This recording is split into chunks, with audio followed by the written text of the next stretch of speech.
toutes et à tous, aujourd'hui je suis en compagnie de Carole Irigoyen, bonjour. Bonjour.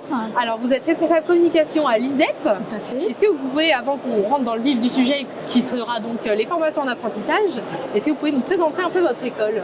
Oui, l'ISEP est donc une école d'ingénieurs, une formation en 5 ans, D'accord. post-bac, 2 années de classe préparatoire intégrée et 3 années de cycle ingénieur. D'accord. Avec un diplôme donc reconnu par la CTI, qui est la D'accord. commission des titres de l'ingénieur, ce qui est quand même très important pour après une poursuite d'études éventuelle à l'étranger. D'accord.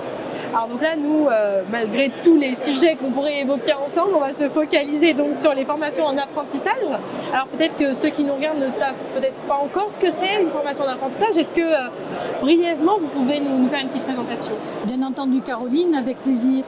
Alors l'apprentissage à l'ISEP commence en cycle ingénieur. Nous n'avons pas d'apprentissage en formation post-bac. Nous souhaitons rester dans une formation initiale théorique sur les 2 années après la terminale. D'accord. Donc pour le cycle ingénieur, nos élèves peuvent donc faire de l'apprentissage dès la première année du cycle ingénieur s'ils sont issus de la formation post-bac des 2 années de classe préparatoire de l'ISEP ou s'ils viennent d'un DUT ou d'une CPGE. D'accord. S'ils le souhaitent, ils peuvent aussi faire la formation du cycle ingénieur en formation initiale, tout simplement. Et alors, une formation en apprentissage par rapport à la formation initiale, justement, quelles sont les différences, quelles sont les particularités de ces formations?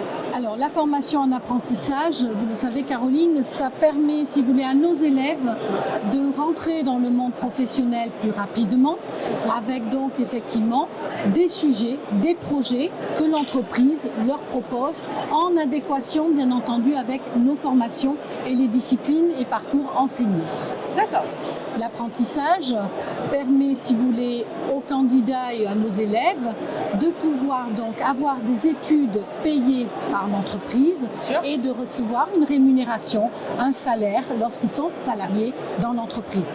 Donc une aide financière importante aujourd'hui, puisqu'on le sait que économiquement, nos élèves ont pas des soucis, mais connaissent quand même quelques problèmes à financer leurs études, le monde économique étant quand même de plus en plus difficile en ce moment.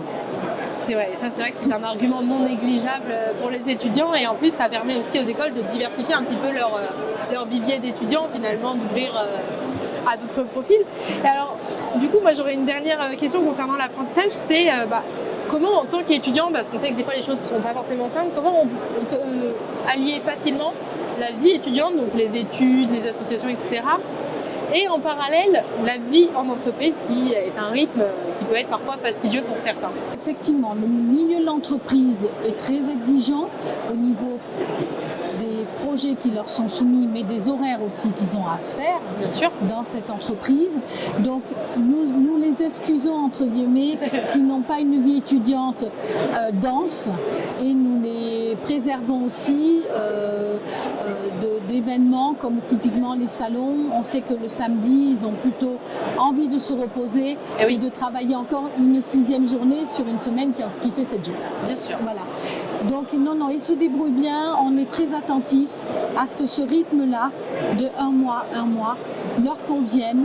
Et nous, au niveau des cours, on s'adapte aussi. Si jamais il y a des impératifs ou des imprévus au niveau de l'entreprise, ils récupèrent et il n'y a aucun souci. Ils se débrouillent bien. Merci beaucoup Carole pour Caroline. ces explications sur l'apprentissage.